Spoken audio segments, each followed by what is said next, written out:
Breaking news शामिल कंदासीं। सखर में एंटी करप्शन टीम जी कार्रवाई थी आहे। करप्शन इल्ज़ाम हेठ फूड इंस्पेक्टर गिरफ्तार कयो वियो आहे। अमलदार मौजूद फूड इंस्पेक्टर वकार सरोई खिलाफ़ 15 करोड़ कणक ख़र्द बर्द करण जो केस दाख़िल कयो वियो हो। हुन चयो त 3 सालनि खां जवाबदार रूपोशी इख्तियार करे रहियो आहे।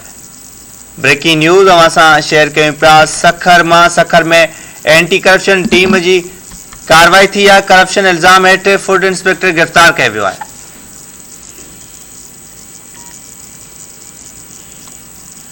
ब्रेकिंग न्यूज़ अवां सां शेयर कयूं पिया। अमलदार मौजूद फूड इंस्पेक्टर वकार सरोई खिलाफ़ 15 करोड़ कणक ख़र्द बर्द करण जो केस दाख़िल थियल हो। हुननि चयो आहे त 3 सालनि खां जवाबदार रूपोशी इख्तियार कई हुई।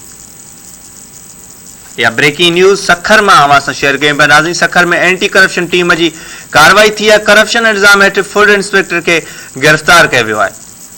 अमलदार मौजूद फूड इंस्पेक्टर वकार सरोई खिलाफ़ 15 करोड़ कणक ख़र्द बर्द करण जो केस दाख़िल थियल आहे।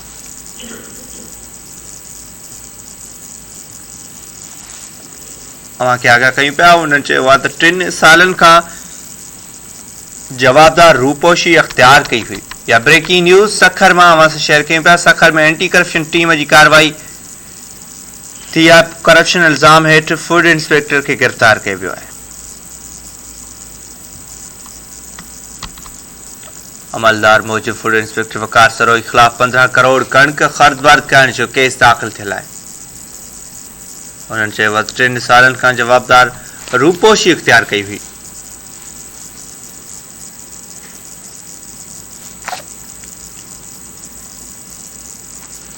ब्रेकिंग न्यूज़ आहे अवां सां शेयर कयूं पिया। नाज़रीन, सखर में एंटी करप्शन जी टीम कार्रवाई कई आहे।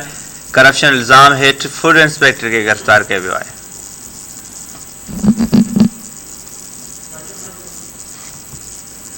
अवां सां शेयर कयूं पिया। अमलदार मौजूद फूड इंस्पेक्टर वकार सरोई खिलाफ़ 15 करोड़ कणक ख़र्द बर्द करण जो केस दाख़िल थियल हो। हुन चयो त 3 सालनि खां जवाबदार रूपोशी इख्तियार कई हुई। अपडेट मालूम कंदासीं। सखर जो रिपोर्टर मोरडो महर असां सां टेलीफोन लाइन ते मौजूद आहे। मोरडो महर, आगाह कजो ही एंटी करप्शन जी टीम छापो हयो आहे।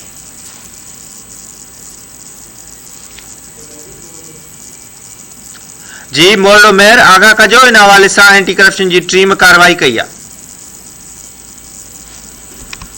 सखर में खबर शामिल कयूं पिया। सखर में एंटी करप्शन जी टीम जी कार्रवाई थी आहे। करप्शन इल्ज़ाम हेठ फूड इंस्पेक्टर गिरफ्तार कयो वियो आहे। अमलदार मौजूद फूड इंस्पेक्टर वकार सरोही खिलाफ़ 15 करोड़ कणक ख़र्द बर्द करण जो केस दाख़िल थियल आहे। उन्होंने चयो त 3 सालनि खां जवाबदार रूपोशी इख्तियार कई हुई। ब्रेकिंग न्यूज़ आहे अवां सां शेयर कयूं पिया। सखर में एंटी करप्शन जी टीम कार्रवाई कई आहे। करप्शन इल्ज़ाम हेठ फूड इंस्पेक्टर गिरफ्तार कयो वियो आहे।